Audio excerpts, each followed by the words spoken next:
Hey friends, I'm Tony. And I'm Tyson. And welcome to Two Dudes That Don't Drink, a podcast where we explore the day-to-day struggles and stressors that come with this thing we call life. We will be aiming to offer our listeners practical tips and advice for navigating today without drugs or alcohol. Each week, we'll be joined by experts and ordinary people who are making it through the daily grind without a drink in hand. If you're looking for a supportive community of like-minded individuals eager to learn and grow together, then saddle up and get ready for a ride with Two Dudes That Don't Drink. Hey everybody, welcome to Two Dudes That Don't Drink. We got a good one for you today. Another one of these, I would say maybe more like that informational I think we could say professional. Professional, I think professionally information. Yeah. We've had Mr. McGinnis on. Yeah. And now we have Mallory Fuchs on. Mallory is, well, let's just go in it. Mallory, welcome. Thank you for coming. Yeah, Appreciate thank you for coming. Tell us what you do. Yeah, so I've been a licensed alcohol and drug counselor for about since 2013. But my career path has been very interesting. Yes. Taken some detours along the way, but currently back in the substance use field. Okay. Working as an LADC and working within the schools. Nice. So I've been doing that for about the past 5 years. Okay. Very nice. Do you work with the schools locally here or just in Minnesota or nationally? Minnesota. Okay. Yep. Nice. Yep. So I've been part of 2 different school districts, like employed by them. Gotcha. Yeah. Okay. So I did a little research and yeah, right? Research, it helps. Good. First of all, you're all things coffee. Yes. Tell me a little bit more about that because I happen to be, well, I'm not all things coffee because I don't really branch out a whole lot. I do have a specific coffee that I drink every single day. I'm a creamer guy, but I can crush some black coffee when I need to and when I don't have my creamer. But yeah. Tell me a little bit more about your all things coffee. I'm super stoked about it. So anyone that knows me, especially my old coworker, she'd always bring me coffee in. Sure. And so the kids would try to bribe me with coffee too, because I always have an iced coffee. Always. I gotcha. But I used to be a huge Mountain Dew drinker. Ooh. Like it was nobody's business. But then I gave that up and now it's coffee. But then I've had to give that up recently too. That's no fun. But more of like an organic, the mushroom coffee. Oh, really? Yeah. Tell me more. It's not too bad. Really? Yeah. I imagine I'm a big mushroom guy. I like mushrooms, but I'm a fried mushroom, super lots of butter, maybe a stuffed mushroom. So Stuffed mushrooms. I've heard about the coffee mushroom thing. How does it taste compared to regular coffee? So I had to do my research because some of it's pretty terrible, I've heard. Okay. But the stuff that was recommended to me, you don't really taste the mushroom at all. But I'm a huge creamer person too. Okay. So Okay. Yeah. So does it taste like coffee or is it its own unique earthy it's flavor? more of a unique flavor. Sure. Okay. Yeah. Okay. But Phil Mickelson, I think, has his own mushroom coffee. I think. Phil, if you're listening, Yeah. Maybe we can get a sponsorship by hook Phil. Mallory up Yes. here. Yeah. Next one was, do you ride a motorcycle? I do. You do. So you have your own motorcycle. I'm not a do. motorcycle guy. I happen to work with a lot of guys who are big motorcycle guys, but I noticed that and I was like, that is very interesting. Yeah. Tell me a little bit more about that. So one of the reasons I ended up getting my license to do that is I told my dad if he got sober, I would learn to ride. Oh. Because that is one of the things he loved to do, but hard to find sober people once you change your friend group. Sure. Yeah. So I told him if he did that, I would learn. So that was, oh gosh, I can't remember how many years ago, but many years ago, then I took the course and learned to ride. And so that's what him and I do together. Oh, Nice. fun. Yeah. Nice. I happen to actually, one of my main mentors in my sobriety journey is a big motorcycle guy, a veteran as well. And they do a sober ride every so often, every year, I think, or multiple times a year or something. Where's that at? There's a big one that they just go down to Iowa. They like meet up and they go down to Iowa. There's some rally or Is something. that out of down there. Mankato? I'm not sure. Maybe he just goes down there. Oh. I don't know. It's been a while since I talked to him about it, but that's very interesting. And that's very cool that your dad obviously did that for you. So Yeah. I'm sure his journey was amongst other things. How has that but been sharing that with him from a sober perspective? Pretty cool. Yeah. Yeah. Yeah. And something for him and I to do together. And it's just him and I go. Yep. That's awesome. Yeah. What kind of bike do you have? So I have a 750 street bike, a Harley. Mhm. And then my dad has a Sportster that I would ride to. But he has a ton of different bikes. So Gotcha. Okay. yeah. They seem to, those bike guys, they always have Those a ton of bikers. guys. Well, I Yeah. work with a lot of them, and they have like a ton of them. They're like, oh, well, take this one out or this one out, this one out. It's like, okay. Yeah. I'm actually surprised that you never. I figured you would actually come out of the military and get a rocket. And motorcycles. So there's a thing about motorcycles. There's just so much power in between your legs. It is a lot of responsibility, and I'm not comfortable with that. Well, I mean, that's totally I like fair. motorcycles. They're cool. They're fun to see and listen to, I guess. But I mean, just put on some soothing motorcycle. Okay, so I rode a motorcycle. I grew up riding motorcycles. Our buddy, my boss now, had dirt bikes and stuff like that, and there's just something about like one little turn in those things and you're gonzo. I mean, a guy I work with actually races motorcycles on flat track, I think, and he actually another guy died running flat track, and you're on a very powerful machine that you're donezo. Was there maybe a little bit of motivation for you to ask? I don't know if it's necessary that you asked your father to do it, but that you wanted him to, be a sober rider, like for his safety, looking out for his future. Was that your motivation for that? And he hadn't really rode because he knew he couldn't. Sure. But I just know in recovery, like finding those hobbies again Yeah. is really important. And so I knew it was a hobby that he loved to do, and something that I always wanted to learn to ride. So it was a perfect combination of both. Sure. Yeah. Is your dad still sober Yep. today? Nice. How long has that been? It's been, oh gosh, maybe about 10 years. That's awesome. Fun. Yeah. Wow. Cool. Yep. So have you had your motorcycle license for 10 years? Not quite. Okay. No, but almost. Sure. Okay. Yeah. Yeah, that's Okay. awesome. That's awesome. So more research. I love it. I love research, Tony. I Research, love Tony. it. You're doing good I'm so telling you, far. and Yeah. you actually are very intriguing to me because you hit a lot of different things that I'm super interested in. Yeah. One being the Department of Corrections. So you worked for the Department of Corrections, Yep, I did. and where at?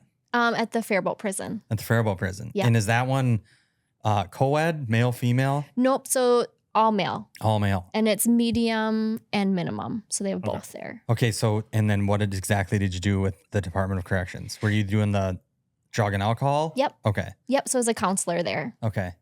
And so every so often you would have inmates come. They were, I'm Yep. sure by their caseworker or whatever, said, hey, you got to go see Mallory once a week or that kind of thing. So typically how it works, and I don't know if it's changed since I've been out of there, but when they come through St. Cloud, that's kind of like where everyone goes right away. Most of them get a substance use assessment, and then whether they're mandated or not to treatment. In Faribault, a couple of the prisons have different like treatment facilities. Mhm. We run different programs. So then if they were mandated to treatment, they get the option to do it. And then we each had our own caseload.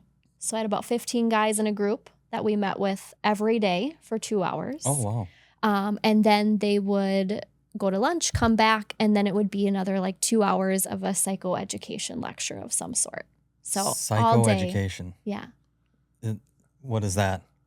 Basically, it's just drug education. Okay. Gotcha. Yeah. Okay. So talking about like relapse prevention, we did a lot of restorative stuff and victim impact. So we worked with both criminal and addictive thinking, Okay. which I really liked. Okay. So not just the substance use, but then also the criminal lifestyle. Okay. That was one of the notes that I had from my research. Research. Research. We should have like a little sounder that says research. That might be the sounder. I might just cut that out from right there. I'm not bullshitting you. That was pretty good. Yeah. Was restorative justice. I know that you just kind of briefly just mentioned the restorative piece. What does restorative justice mean in the like criminal justice system? Yeah. So when I was there, we dedicated a whole month to victim impact, where we focused on the victims of their crimes. And some of them opted into the restorative program. They could never reach out to their victims themselves. And a lot of times the victims would have to reach out to like our central office and want to be contacted. If that was the case, it was a long process of working with the guys on kind of owning their stuff. I did have one of the guys I worked with really closely that was in my group go through that process, and it was probably about 1.5 to 2 years that we rewrote his letter over and over and over, just to make sure that when they get that letter, that no more harm is caused. Sure. And I ended up leaving, but he got to sit down with the daughter of the victim of the crime. And I guess it was a pretty powerful thing for both the victim and him. So I'm bummed I missed that piece, but really grateful that it got to happen and how much healing there can be. My wife's mother was murdered, actually. And so there was a program that I don't know if it was Governor Pawlenty was doing. I mean, it was basically a governor pardon. And so the man that had been convicted of her murder was trying to get the murder like taken off the record or pardoned, essentially. And he had written a letter to her family, more so just abroad of her family. And just having gone through that process, it was tough. You know, it was very tough. And it was hard for her because it was hard for my wife, because at the time of her mother's murder, she was a 1.5 years old. So I think like, right around 18 months. And so she never knew her mom. So she had read the letter that this man had written, and then in turn wrote her own letter that Governor Pawlenty read like in front of this whole courtroom. And that was like a whole, like, it gives me chills just thinking about it. That's interesting to hear you speak about that. And I think that if he would have maybe had a little bit more, coaching, he was already free at the time that he had written the letter. So he was out, had served his time, and quote unquote repaid his debt, however you want to necessarily look at that. The reasoning behind it was so that he could go be a fishing guide in Canada. And that was something that he disclosed to us. And it's like, sorry, don't really think that that's that important. Right. And so I just think about that. I think about that letter. I think about, the letter that was written in return. And so, I don't know. I just wanted to share that was an aspect that I've seen. And so maybe hopefully someday somewhere out there, is that still going on? Is that I think so. I don't know if the program has changed since I left and how they handle it. But yeah, it was a privilege for them to participate, and not everybody got to. Sure. And they could also write letters, but the victims had to request it. Okay. So it had to be like the victim initiated that piece. Yep. Okay. They could never do it on their own. Right. They weren't just writing it and throwing it in the post office guy to just drop off and be like, here you go. Yeah. Yep. I don't know how much like statistical wise, and I'm not trying to like fact check one of our guests, but he had said the Blue Earth County Jail has like 97% of the inmates there have drug, alcohol, some kind of an addiction thing. Is Mhm. that pretty like on par with all jails or anything you've dealt with? Yeah, I mean, I'd say that's pretty high, but not surprising, if Okay. that makes sense. Sure. Because most of, and I say guys because I only worked in the male prison system, but the guys that went through St. Cloud, majority would qualify for treatment. Okay. Yep. Yeah. I unfortunately, my rock bottom involved criminal behavior and did my time and super grateful for the 5th Judicial District and their vets court program. And, you know, it was definitely an alcohol induced event and certainly was a rock bottom point for me. And so seeing you with this history, you had some time with a domestic violence group in the jail as well, because this is Yeah. gonna hit home with me here. Yep.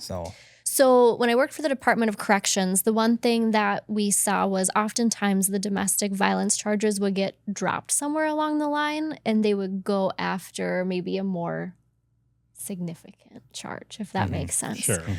And so they started doing research and finding that a lot of the guys that we had come through treatment would also qualify for a domestic violence group. So it was me and 3 other therapists that kind of piloted that program at Faribault. We went through all sorts of training, and then some of the guys that had a domestic violent charge, they could opt into this specialty group. And I really enjoyed that work. And then I eventually, when I left the prison, I volunteered my time at the Steele County Jail and ran that same program with guys that were in there. Okay. And just the program itself was super awesome, and it really helped challenge, thought patterns and beliefs, and Absolutely. it was neat. Yeah. I went through a similar group within the VA. It's called Strength from Home. Okay. And it's a, domestic violence,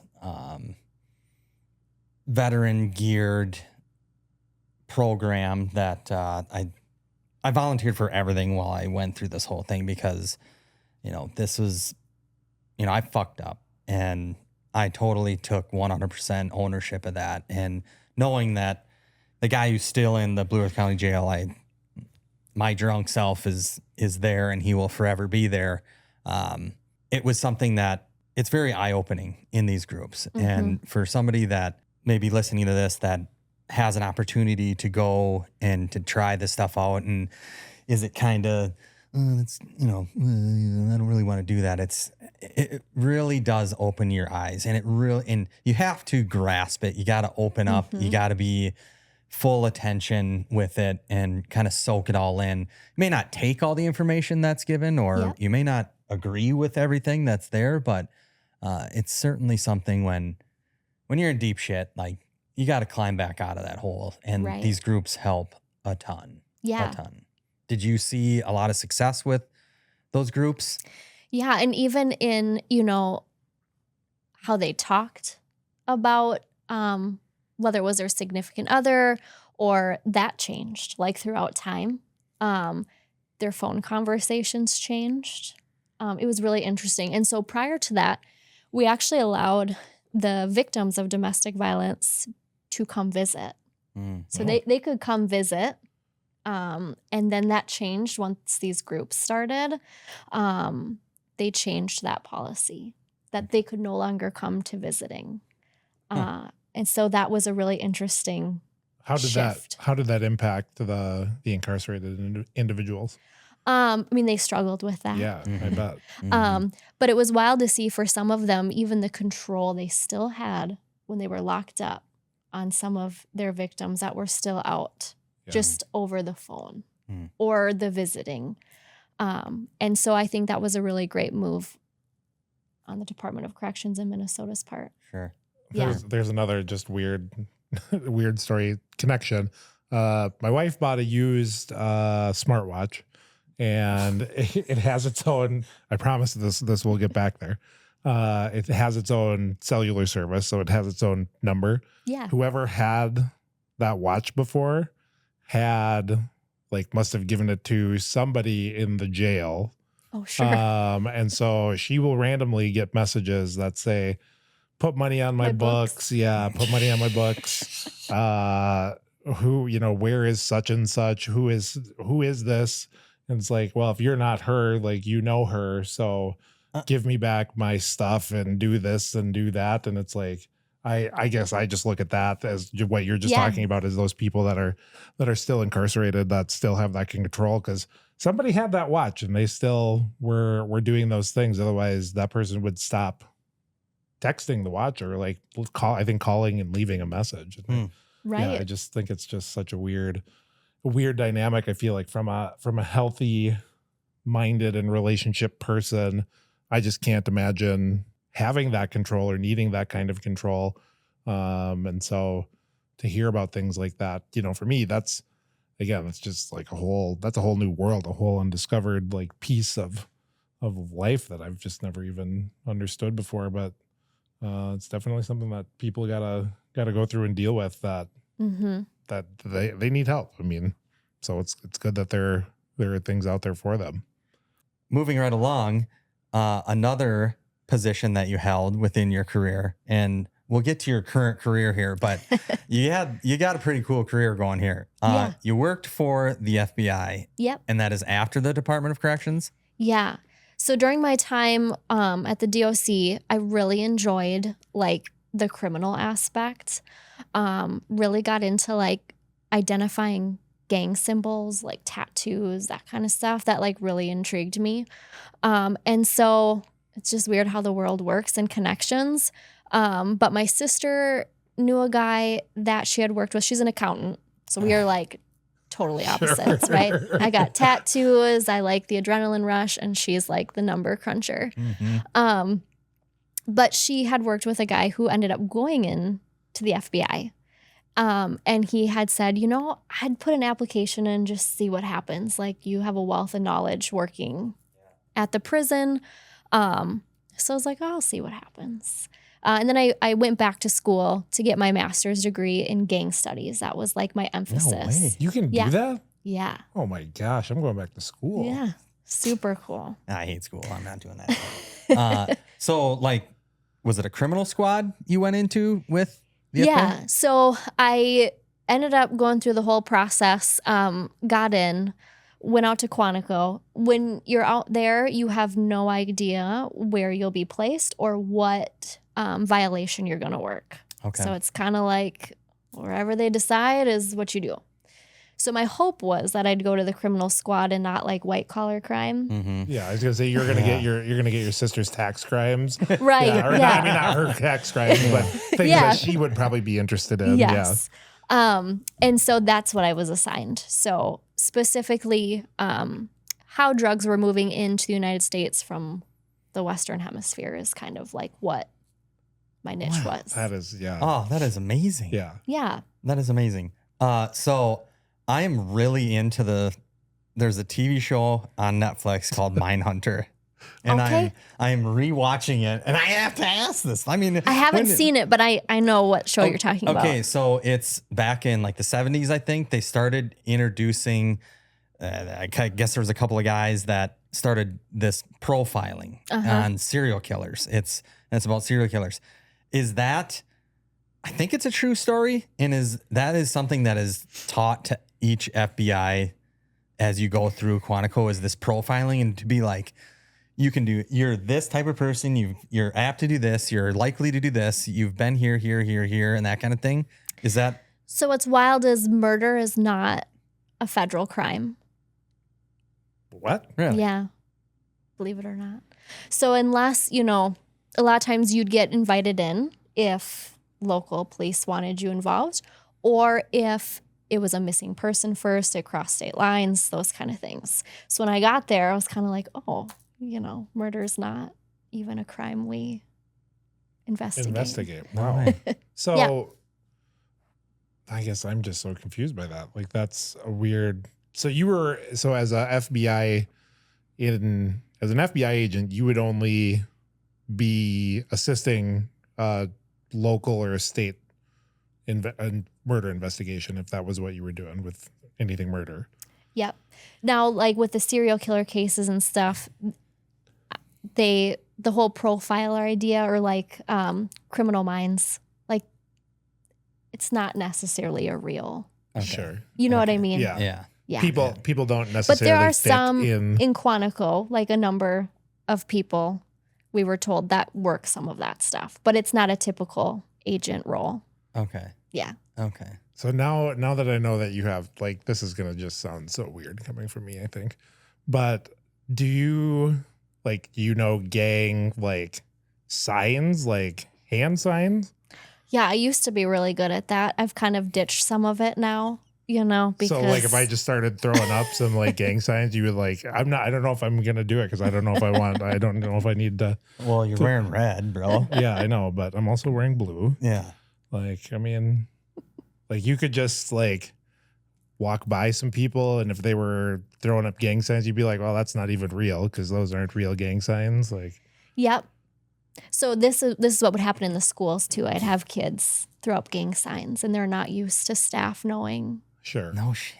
Yeah, and so That's then hilarious. I'd usually, You're like, hey, call man. them out. Yes. Yeah. Yes, you do. And then they'd be like, oh, Okay, so if I did this, you know what I've been told this is?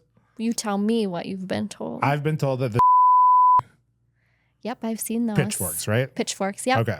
And then supposedly the other way was supposed Yep, and there's different handshakes, and Yeah. I'd see a lot of that in the prison too. okay. Like the sneaky handshakes, and Yeah. Like the ones where you twist fingers. Like that was I think again too. I played football with a lot of people that were A lot from of gang. a lot of gang people that were members. from some Yeah. inner cities. That was actually one of my drunk traits is I would actually go up to some of the brothers that I played football with, and I would just be hammered, and I would start giving them gang handshakes, and they would look at me like, I'd be like, yeah, yep, bro. for sure. I'm fucking in a gang from fucking Mankato. Like the softest fucking baby shit. I mean, for real. Like if any of those guys would have talked like sideways to me, to be like, I'm sorry, sir. Yeah, Like, sorry. please do not beat me up. Oh, And I that's mean, I funny. don't know how that sounds, but that's the truth. I definitely used to do that all the time. It's good stuff. I like prison documentaries, so I used to watch like all about stacking and like, which gangs got which part of the prison, and is that like actual thing? I mean, knowing from both gang and prison, so life. my experience was a lot of times when the guys would be in the living unit, or this is what they'd share anyways. So Sure. take it for what it is. Sometimes the gang stuff got dropped when they came in. So might have been rival out on the street, but then you come in and you drop some of that beef. It's us against them kind of thing. Kind of. Sure. Sometimes then too, it would be kind of separated by race then. It became more of that than necessarily the street gang. Crazy. Yeah, very, very interesting. Very interesting. I bet you we could go for another hour just grilling you on Yeah. all of Game. that stuff. But let's move. Sorry, I just got this. I just thought of this. I was just talking to one of my coworkers about this. Shout out Katie again on this podcast. About there was an old school YouTube video that was called "White Chicks and Gang Signs," and it's just a whole bunch of old school digital pictures of white girls throwing up gang signs. So Yeah, great. I just Well, started laughing about that right Okay. now. So I'm just glad that I got to share Yeah. that with Yeah, everyone. you guys and everybody else. and Mallory, who is the expert. Yeah. on Oh, gang gosh. signs. Yes. Well, even with that though, the gang and drug landscape, right, is constantly changing. So Yeah. like what I knew from 5 years ago is probably Completely so gone. different. Yeah. Yeah. Especially with the kids and all of their abbreviations now, and like Riz and all this weird shit that they're saying. Yeah.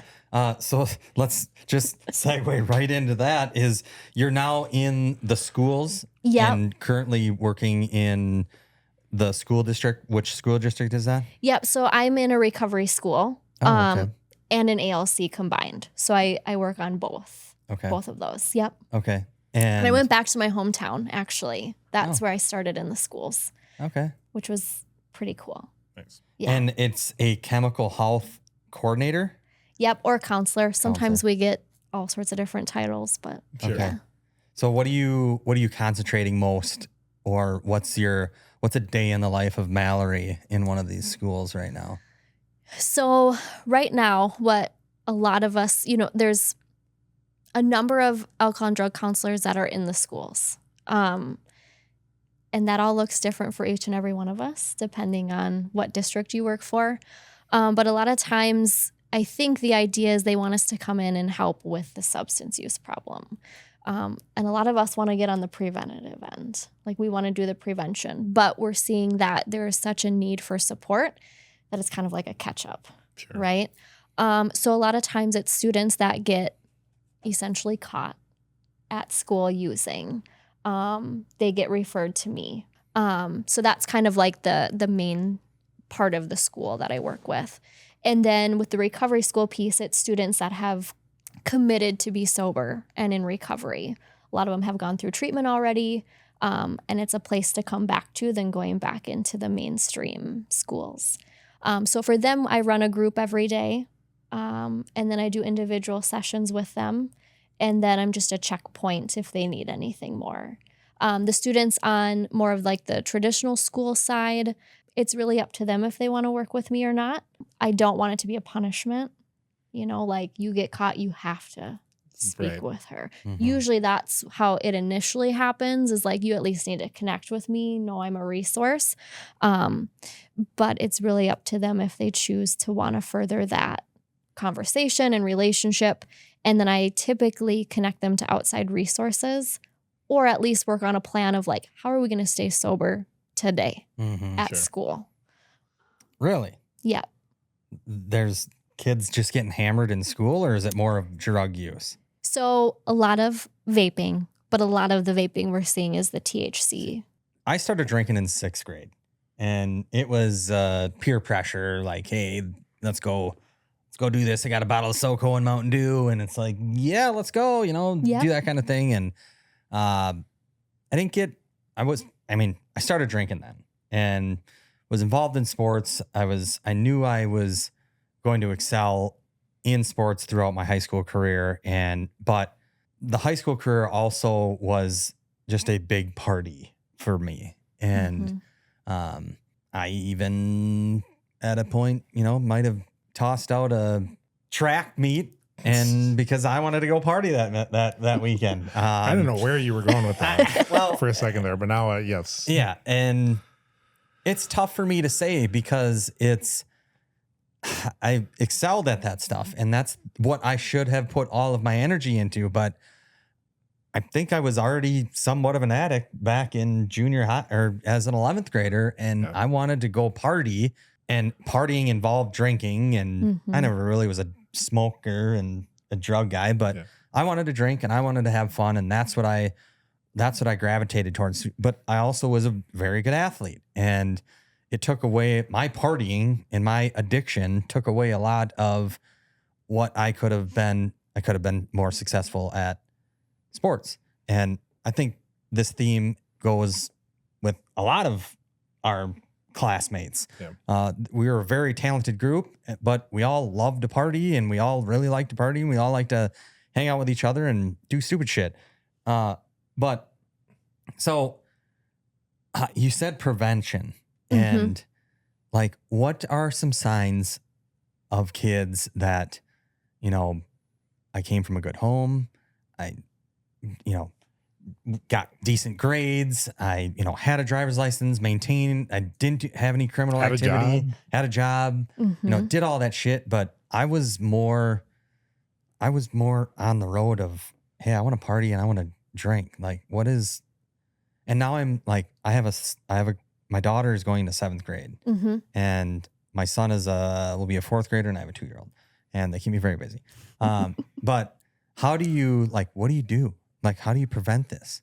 Is it just being a good dad and showing them the way that, hey, be a good example type of thing? Or is do I need to start dropping like seeds and like, hey, blah, blah, blah, blah. Or like, Did you see that person that drank? They're dumb. Yeah. Like, tell me more about that prevention. Yeah. So when I worked back at my hometown, we would do actual like classes for parents talking about how do you have these conversations. Mm-hmm. And it is just having open and honest conversations about use. And obviously that looks different at each age, right? Like your 4-year-old's going to be different than your 4th grader and your 7th grader. But it's just talking about it. Learning or teaching them boundaries and how to say no to things is really important too. Okay. But yeah, it's just being vulnerable and honest conversations because kids are learning about it. Yep. Like whether we know it or not. I got called into an elementary school. And I mean, this is starting in elementary school. And those kids. What are you sheeshing about? You said you were in 6th grade. 6th grade, that's middle school, bro. 7th grade is middle school, bro. No, it's not. 6th, 7th, and 8th. 6th, 7th, and 8th, middle school. Yeah. Yes. Woo! Mankato is, I don't know, junior high is middle school. Dude, today. Prairie Winds is 6th, 7th, and 8th. That's middle school. But yeah, We're, elementary. if you didn't know, Either we're way, like best either way. friends. Like Yes. Yeah. This is all about a competition with us. Yeah. So sorry for the interruption. That's okay. But yeah, elementary. I think they were 4th graders that got caught vaping on the playground. But I came in just to like really have more of a conversation about it. And they knew more than some of the adults in the room. I mean, they really? were smart. Where does a 4th grader find a vape? Well, so stealing it from an older sibling or a parent, right? And bringing it in and Yeah, those guys never know where their damn vapes are. Right. Oh my God. My favorite meme is tearing up the entire house and like, oh, finally found it. And it's like they look like they got robbed and they're just trying to find a freaking vape. But also I asked them, like, where are you learning all of this? And they told me TikTok. Yeah. So they have such access to this information, whether it's social media, other kids at school, older siblings, parents, that other kids are sharing at school. Mm-hmm. So they're learning about it somewhere. Right. Yeah. Yeah. They definitely are learning it. Sorry. My daughter has the phone. She's the only one that does have a phone. My son will not get a phone until he's at least in 6th grade. Like we got it for her she's in dance. We're very busy. We want to get her whatever reasons, but we said no to the social media. You're not getting social media right now. I don't care what you say. I don't care what friend has it. You're not getting it because it's now come out. Like it is really bad. Like when I get a text message, the minute I'm off my text message, I go right to social media. It's just ridiculous. But like how, I guess, just don't give them a phone or like, how do you? So I don't have any kids either. We just have animals. Same. Yep. But so like I have nieces and nephews. Mm-hmm. And so sometimes I feel like I go into mom mode with them. But I have conversations with them. So my nieces are senior and junior now in high school. And then my nephews are younger, like 7th, 5th grade. Okay. But even conversations of like just safety on there. Like you don't know who you're really talking to. Right. Being mindful of what you post. Goes into my like law enforcement background. Yeah. But what you're posting on there, like people can find you, they can figure out where you live, like all these things, right? So I've talked to them about it. But also too, like, don't ever take something that you don't know what it is. Whether it's candy, I don't care what it is. Pill. Yeah. So we have these conversations like me and my brother and sister with my nieces and nephews of like just what is out there, what to be mindful of. And I think that goes a long way, Just be open with them. Yeah. Be open, have the conversation. If it's weird or not, or if it's uncomfortable, like have that conversation. Mm-hmm.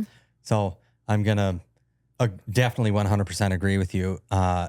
My junior year of high school, I ended up becoming very open with my parents and letting them know what was going on, what I was doing. They were super cool about it. We had good open conversations, and my junior and senior year of high school were probably my best years, rather than my freshman and sophomore years of just lying, cheating, stealing, doing whatever fuck I else was doing. Like life was a lot better. I still had plenty of fun. I still, all of my friends I got to still go hang out with them. I didn't do anything. I probably should have told them a little bit more of what the hell I was doing. But yeah, I was going to say, there is a little bit of, But Bill and Lou, I know Bill and Lou will listen to this. No, he didn't tell you fucking everything. yeah, well, they know that. They're not dumb. They're not dumb. But yeah, that openness, it goes a long way. And so I will start and, I guess continue to speak with my children on those kind of topics. I know that we touched on it just briefly there through this conversation, but I don't know if I sent both of you guys the video of the girl that is puking in the bathroom, and then her friend comes in and she's filming and she just says, "Oh, this is what we do." And then going to that comment section and looking at some of the comments that are on there that are just like, "This is just always how I drink." Like, how do you deal with the social media influence on, specifically binge drinking and, puking and rallying, and like, what's the new one where you get the gallon of booze, like a gorg or something like that?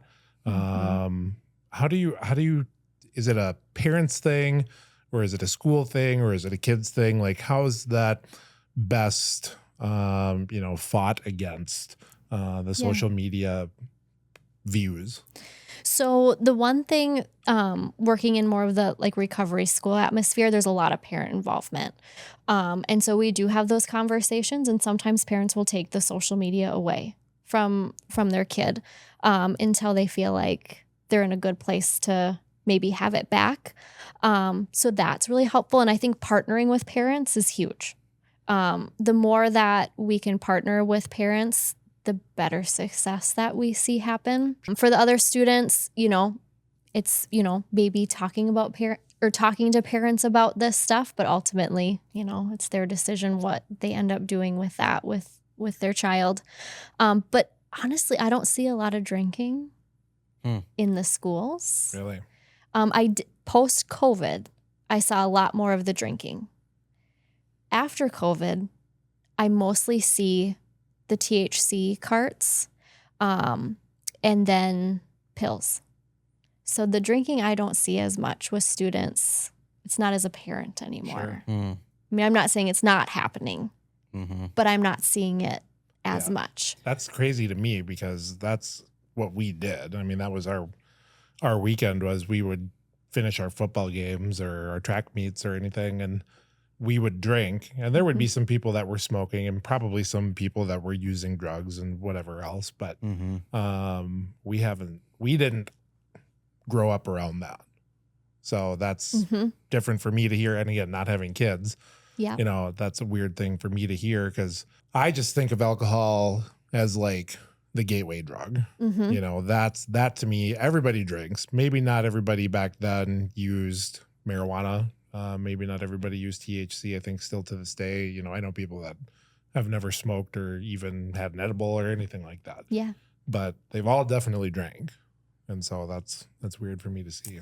Is it a convenience thing with, like, it's just more convenient to use the drug instead of trying to hide alcohol or something throughout the day?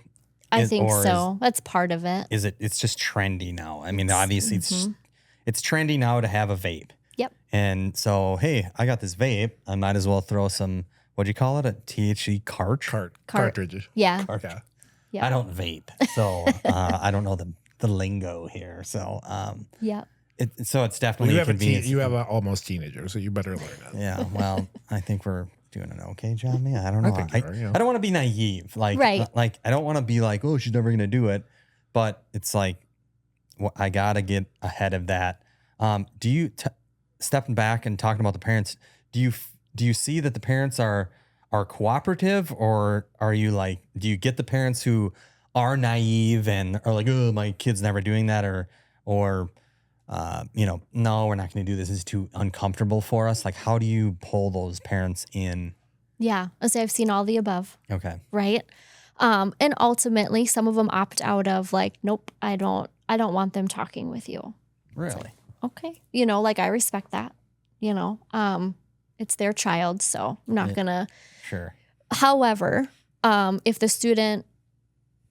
students want to seek help out, they can do that without parent consent when it comes to substance use. So there is that piece too, and the confidentiality, which sometimes makes our role really tricky in a school system, being that we're licensed from a different board. But that's another whole topic. Sure. But some parents are using themselves, and so they don't want the involvement. They don't want. Right. And so I always try to make sure that parents know, like, I'm a resource for the whole family. Like, it's not just for the student either. And so in one of my, not where I'm at now, but the old district I was at, worked a lot with parents too, of like, sometimes it was like they didn't have a place to stay. Right. And so finding them secure housing, food security, all those things to eventually hopefully lead to then getting help with being sober. I mean, it's a holistic approach too. A lot of times it's not just the use that's the struggle either. So some parents were really open to the help. Some don't want it. There's some parents that don't believe their students under the influence, even though it's very apparent that they are in that moment. And we can only do what we can do with that. Yeah. Yeah. I did wonder, I was just about to ask, and somebody like Tony's position with his preteen, about to be teenage daughter, is that something that you find yourself having to educate? I feel like when we were kids, it was the war on drugs and everybody was teaching, kids, this is your brain on drugs and frying egg and all that shit.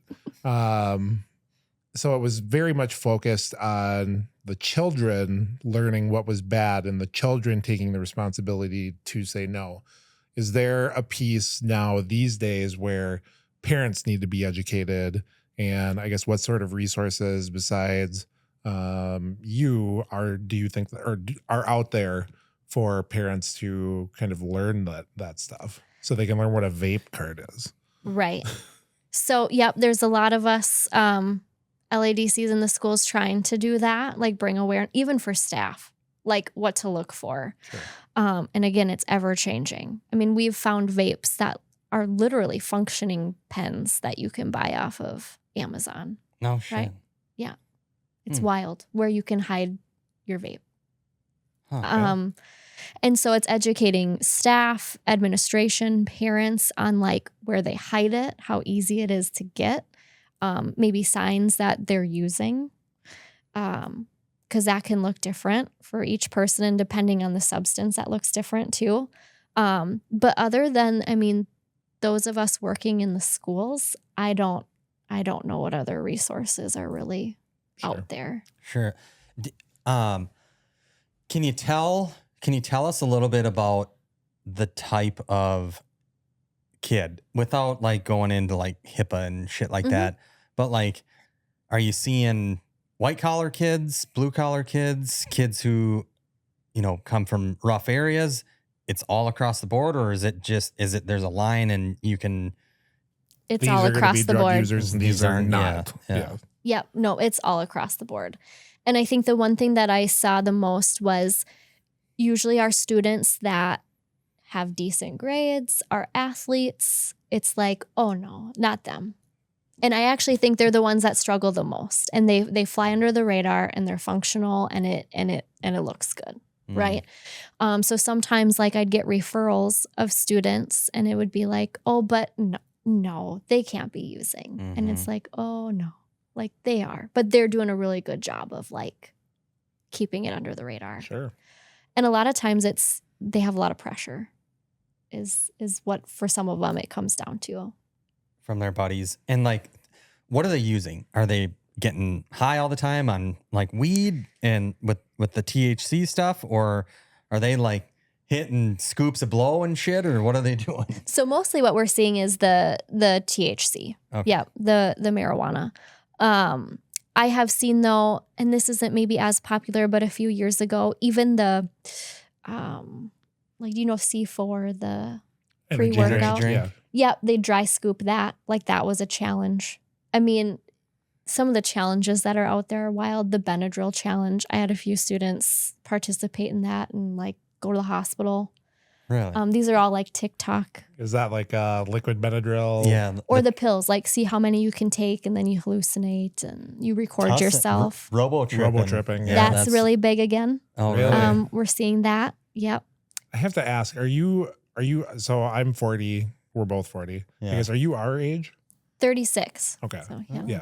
Yep. So yeah, I didn't know if we said robo tripping, you'd have no idea what we're talking about, but No. like that's the old school thing. I remember I wanted to robo trip so bad, but that was like one of the things that, again, I think about it back when I was 16, 17, 18, it wasn't even a peer pressure thing, I guess, from a perspective of somebody handing me a bottle of Robitussin and saying, drink it. But it Mhm. was more so that those guys over there are drinking it and look at how much attention they're getting. Sure. And look at how popular they look like they are and how much fun they're having.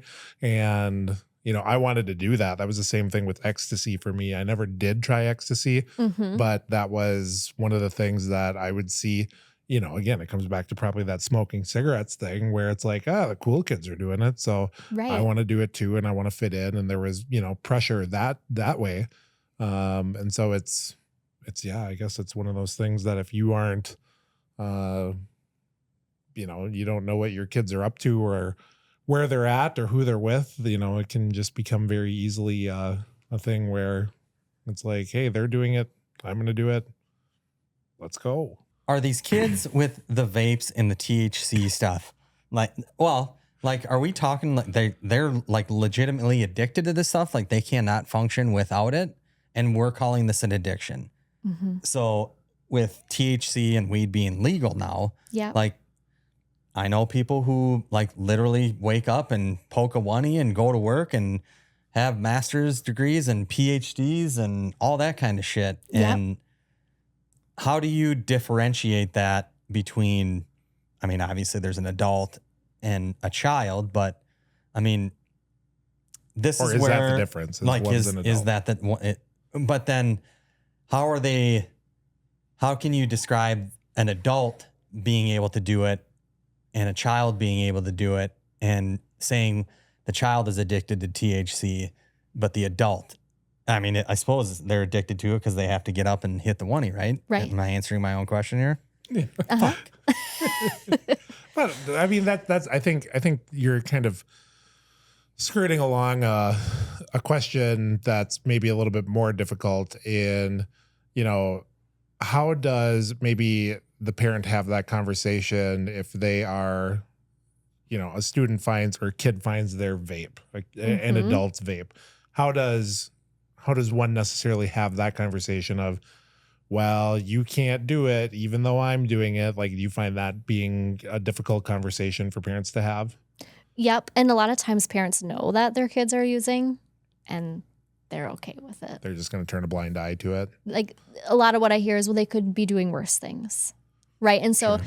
we've kind of did this hierarchy of like, you know, and that's true, like hierarchy of substance use of what's worse and what's not. Mhm. But in all reality, it impacts us no matter what substance it is. Right. So are we still considering THC, marijuana, that gateway drug? Like we were taught growing up that, yeah, if you smoke weed, you're gonna, you know, you're hitting that heroin right now. And that was kind of the thing that was drilled into our heads. Sure. Is that still considered I mean, it's kind of a touchy subject with it being legal now. It's Right. like, hey, like this is okay to do. Like you're not going to get in trouble with the law by smoking weed. And most what I see is what kids first use are the nicotine vapes.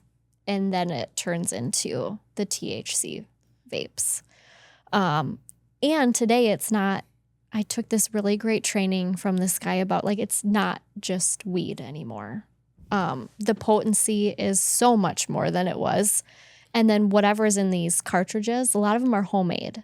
Yeah. Mhm. And so half of it's like, I don't know what else is in there that's making kids super sick. We're seeing psychosis happen more often. And then also some of them have been laced with fentanyl. Mm. Vapes are having. So we've have had fentanyl? overdoses Oh, happen. geez. And so that's what's scary. Like it's Yeah. no longer just, you know, marijuana that we grew up with. Right. Sure. Yeah. Let's talk a little bit about fentanyl. Fentanyl is one of those drugs that, for me, it's a very interesting, kind of rise to power, so to speak. And I know that is it technically a downer? Is it technically a depressant? Yeah. So it's like usually like for pain management. Yeah. Yeah. Okay. Sure. Yep. And basically people are just adding it to their drugs because it just makes it more addictive, right? Like that's And it's cheaper. the kind of, that's the hook. How dangerous do you think that fentanyl, like, is it at its peak, or is this something that we're going to continue hearing about, into the foreseeable future? I think we'll continue hearing about it, and I think they'll just keep making new stuff. Yeah. Because now we're seeing stuff that's Narcan resistant. That's not. Jeez. Come on. So it's always That's this crazy. like one upper of, and we're always behind, right? Just continue to evolve. Yeah. And we're one step behind. Yeah. The criminals are always one step ahead. Right. Yeah. And I mean, that's wild to me that they have Narcan resistant. And I can't remember the name of like what the actual chemical is. But yeah. And also I've heard that it's taking more Narcan to bring people back. So Have you had to deal with an overdose live, like inside of any of your schools or facilities? So I haven't had to deploy Narcan, but it has been deployed in the buildings that I've been in. Mhm. Wow. And it's coming from those vapes. It's coming from it's just so easy to get this stuff inside of the inside of the schools now that we're deploying Narcan inside of our schools now. And I think it's everywhere, right? Like Yeah.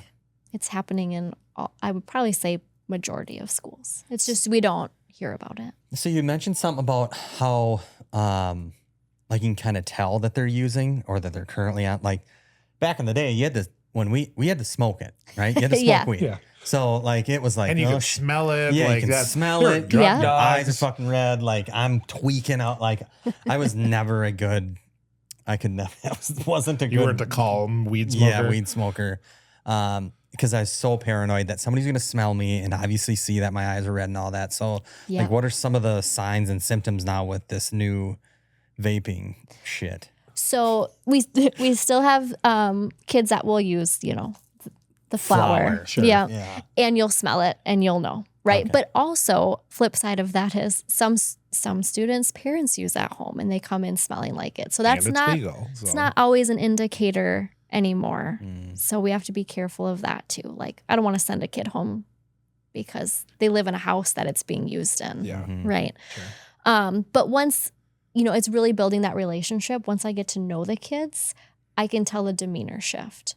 A lot of times what happens is after the bathroom, they go in one way and they come out the bathroom different. Mm. So that's a really big indicator that we train staff on. If you notice a behavior change after they come back from the bathroom, that's for a reason. Yeah. What we've seen with some of the THC vapes is more of like sluggishness, falling asleep, a little bit different, and the impact is greater, right, than smoking the flower. Sometimes they'll have the red eyes. You'll notice in the eyes. It really depends on the student. Some get more razzed up and are more animated, and some are more tired. But it really depends on the student. Okay. But any behavior shift is usually an indicator Sure. of something. If like you said, in one way, out the other. Yeah. There's a debate going around about there's like weed and then there's two different roads. It's like that indica and what is the other one? I have no idea. Sativa. What? Sativa. Sativa? Is that a real thing? Because there's people who say that's just bullshit and that it's just something that the weed community has said. Big marijuana. Big marijuana. Like big tobacco. You've obviously heard these terms before? I have, yep. Okay. And Yep. is that, are you buying into it? Or scientifically with the degree and everything, like, can you put some, They say that there's a difference okay. between the strains, but yeah. Don't really know. Could be, right? Okay. I can imagine. Yeah. So along with your current position with the schools, you also have a consulting service, right?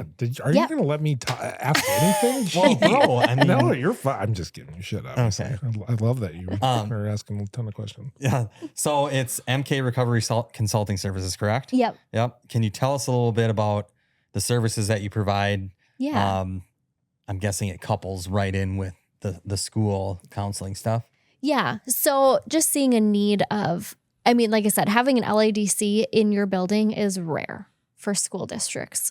But just more training needed for staff and admin of like how to tackle this issue. Because for a lot of people, talking about addiction is really uncomfortable. Yeah. For me, it's just like a normal conversation, like it. And I have to remind myself that for most people, this is like a very touchy subject. And so trying to normalize that. Like we can't help if we're afraid to have the conversation. And so the idea kind of sprung of like, how can I help staff and admin start having these conversations and real conversations, and how do we help students? So doing more like workshop and trainings is kind of the idea. I've done a lot of it through different conferences, and like a half hour to an hour is not enough time to even touch the surface of it. And then incorporating more restorative stuff into the conversation versus, because I see multiple things happen. We either, it's such a big problem, we ignore it because we don't know what to do about it. Or like back when I was in school, you just got suspended, right? Yeah. No support. Yeah. You did your time, and then what we know is the kids we suspend just go home and use even more. Right. Yeah. Right. So there needs to be this balance of, there needs to be a consequence and accountability, but then we also got to support them. And we don't always see that happen and jive in the school system. So my hope is like to educate educators on how do we start doing that. Sure. Yeah. Do you see any movement with that? Are you getting districts and other schools that have brought you in or brought someone like you in to have that conversation? So I've just started kind of like launching this. But I know that it's a huge topic, and restorative practices in general in education is becoming more popular. But I think we always miss the substance use piece with that. Sure. So my hope is that as restorative practices become more of a thing, that we'll also look at that with the substance use piece. Where can people find out more information on the services that you offer? You have a website? So I have a website. Yep.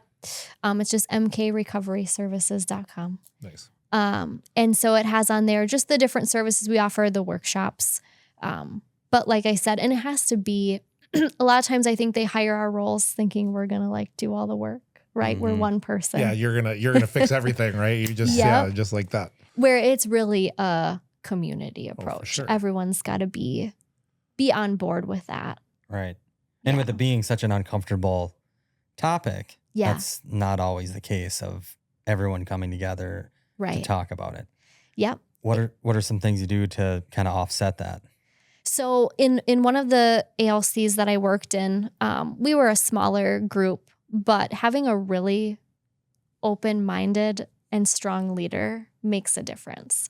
So my supervisor there was super awesome, and she trusted that I knew what I was doing. We did a lot of training with staff, open conversations with staff. I think staff get uncomfortable because they don't know how to have the conversations. They don't know maybe what role they play in that. And so training them was huge because then they knew what to look for. And then they also knew they had someone in the building that was going to follow through and address it. So that was huge. And I would say we saw huge success within our student population. The first year was learning. And then the second year, students were really open and honest about their use. They kind of started, I don't like using this term, but policing themselves a little bit about if people were using in the bathroom, they'd call them out on that. Yeah. Mm-hmm. Because we were trying to create a recovery friendly environment, even though we weren't a recovery school. But we had students trying to stay sober. And once kids knew that, they like felt like they shouldn't use on campus because they wanted to see those people be sober. It was a cool thing. I feel like something that I've found in my recovery travels and my journey. I know that some people hate that word, but one of the things that I've found to be not necessarily that, if I started talking about sobriety, which believe me, I will, is that people, I don't know if it comes from a place of, uncomfortability or what, but people seem to rally around it a little bit, and they want, I think for the most part, everybody understands that addiction, drug use, alcohol use, all of that stuff, is just not, it doesn't need to go necessarily to the level that it's sometimes being, consumed at.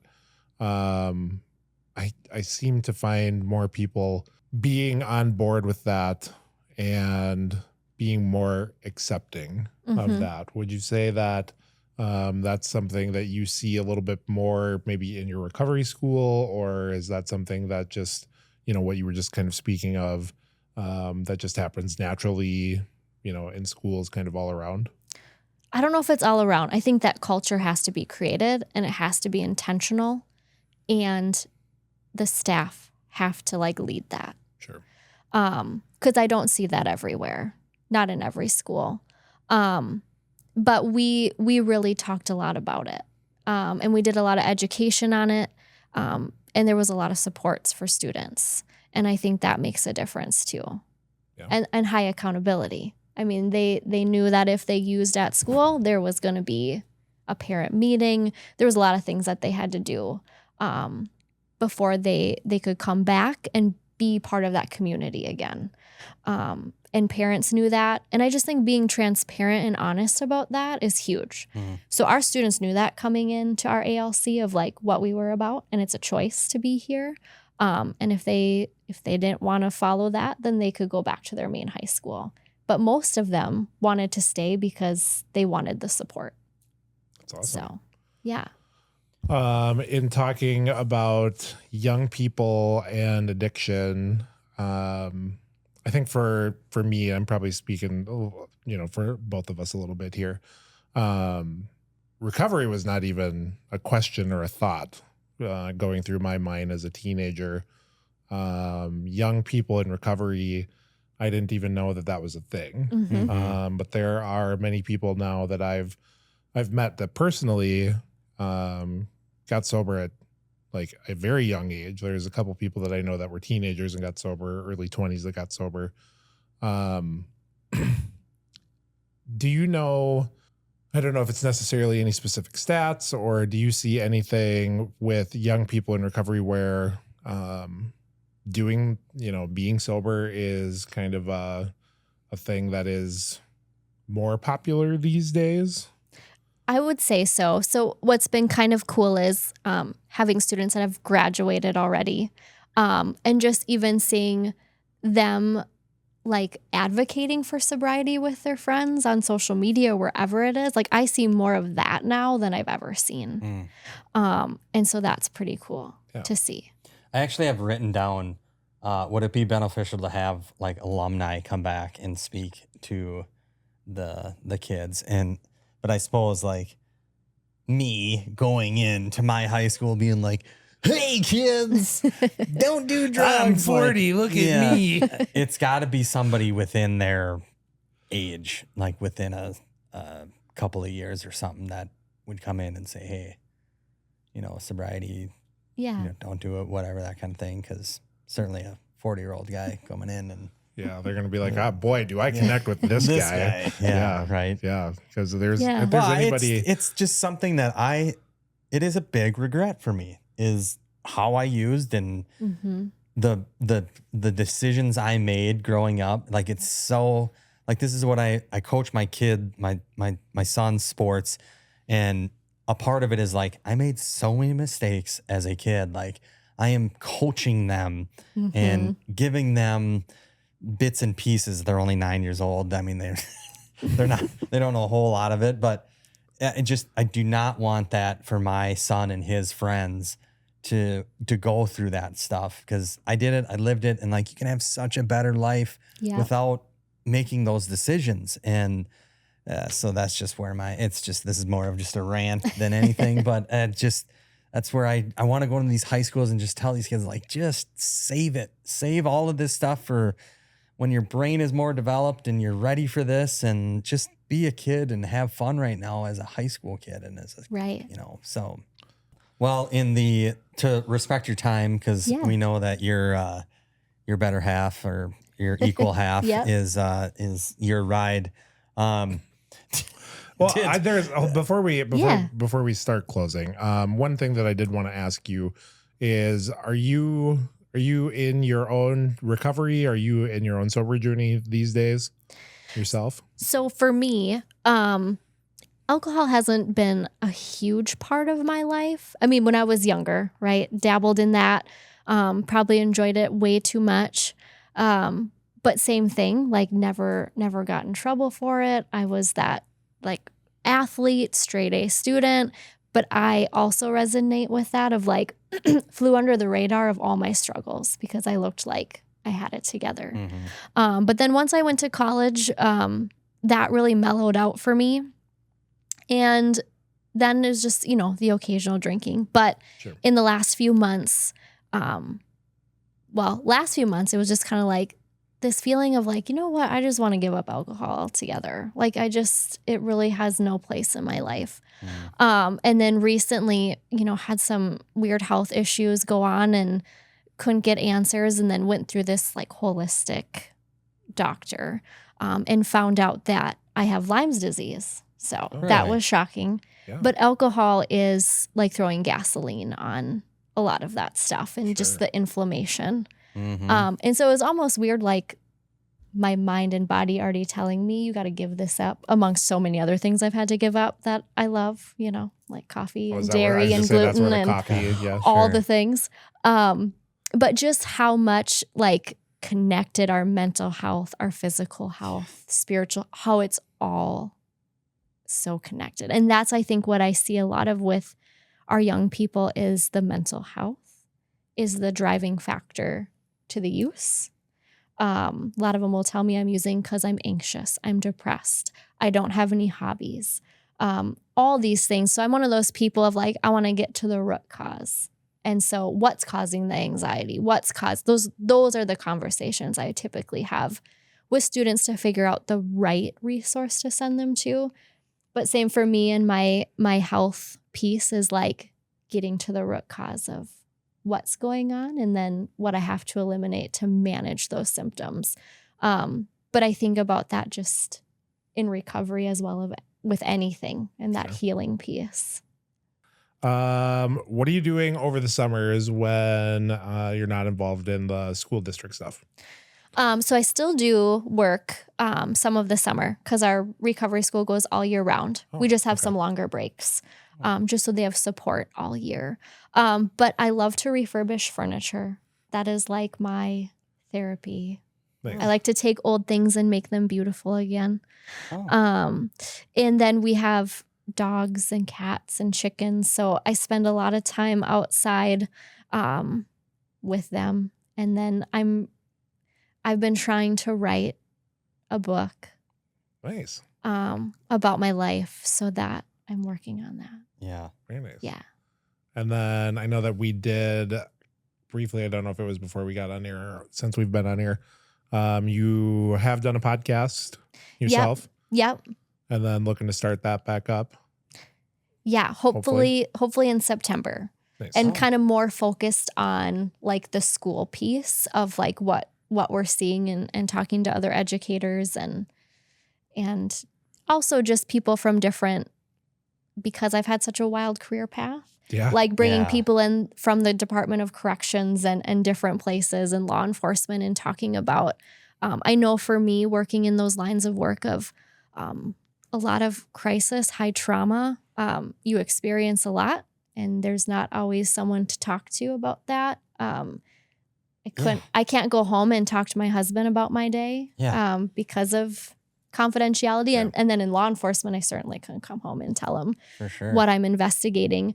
And so I want my husband on a podcast to get his perspective of what it's been like to be married to me. Yeah, sure. Absolutely. But married to somebody that I almost live like it's not a secret life, but it's a life he doesn't get to be involved in. And how difficult that can be for the spouses. Mm-hmm. Yeah, my wife could be on that podcast too about how I never want to talk ever about anything at work because there's nothing to ever talk about because most of it's all bad. It's like, oh, what happened today? It's like, well, we burnt all the food and we fucked up all the orders and yeah, it was great. I'm fucking dead tired. My feet hurt and, again, it's not her fault that I feel that way, but whatever. But you love it though, right? I wouldn't trade it for the world, unfortunately. Yeah, see? You're going to keep doing it. Other than that, I don't really have too many.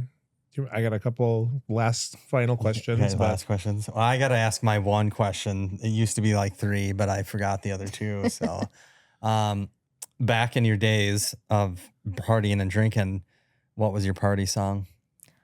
Oh, gosh. What was the You're jam? going to laugh. What was the jam? Whitney Houston. Yes. I want to dance with somebody. Oh, yeah. Oh. Yeah, That that's was it. still Oh. still That was actually it. my party jam. I love that. Shut up, dude! Oh my god, that song I throw down when that I mean, song comes on. it's catchy. It'll get you going, but It's catchy. seriously, bro. It's catchy. I mean, it's going to be a foot tap or knee tapper. Oh my god, you just said I want to dance with somebody is catchy, bruh. Bruh. We hang out too much sometimes. I think. 2 questions that I've got is, with your extended professional background and kind of all the different things that you've seen, what's maybe just a succinct little piece of advice and tidbit that you could give to, all the listeners that are out there? Like what is, I don't necessarily want to keep it, only in drug and alcohol use, but what's the piece of advice that Mallory has? So I had a supervisor when I was in the bureau and this is kind of where my tagline for my podcast came. What's the name of your podcast? Make the Link. Make the Link. So he would always say that, and he gave us these little links of like, check on your people, like reach out to people. I'm one of those that I do a really good job of acting like everything's fine. But someone, if you reached out, I'm probably gonna tell you what's going on, because I think a lot of us feel this way. I don't want to burden other people with my stuff, and so that idea of make the link of like make those connections, check on your people, even if you think things are going great. Like a simple like how are you doing, or just checking in goes a long way. That is, I have been personally trying to make an effort towards doing that. I just had a friend who lost his brother. And that's a connection that I need to strengthen with him. And there's another mutual friend of ours that I had a 2-hour conversation with because I wanted to help strengthen that connection with him as well, because he's he's a veteran and he's also had his own things that he's dealt with chemical dependency. And I had another friend who's been looking for a job. We have a friend that's been looking for a job. There's just all these people that shoot a text, right? Make a phone call, like just check in. Just like you said, I think that's great advice. Yeah, that is. That's a good one. And then the last thing, my new ending question is, I want you to title your own episode for this podcast. Like what is Mallory's tagline? And it might be something that you've already said, but what do you think kind of best describes you and, your life as it's been and how it's going? Oh man, that's a tough one. I mean, my mind goes to make the link, right? Like that's my tagline. Sure. But the one thing I think that has helped me through my life, especially in the last few years, is, and it sounds a little silly, but my husband always calls me Daisy Girl. And just that daisies and wildflowers grow through the concrete cracks. And so you can grow through anything. Absolutely. Yeah. Absolutely. Love it. I do very much love that. Yes. Mallory, it's awesome. We appreciate your time and value it very much. The information you provided is huge, especially for a dad that's going to be full time in preventative mode with my kids in the near future. So thank you very much for coming on. We also have to give a big shout out to Nielsen Blacktop for the studio sponsoring us here, and also Rooms and Rest for the beautiful furniture that they provided as well for us to sit and chill on. Again, Mallory, thank you so much. I think we're thank you. Good. Thank you again Thank for you. making the trip over to see us. We got to give a shout out to Karen Yes. for hooking that up. So shout out Karen. Hopefully you're watching or listening. Thank you for connecting us. I don't even know necessarily if she shared it, because I think it was sharing your MK page Yeah. with me. And so I don't know if she did it on purpose because she knows that we have this platform, or Sure. maybe she just hit share all and I was the person that was just like, fucking right. Yeah, let's fucking like that. And then I think I reached out to you pretty quickly after that. And so, big shout out to Karen for hooking us up. And again, thank you for making the trip to be here, for spending this time with us.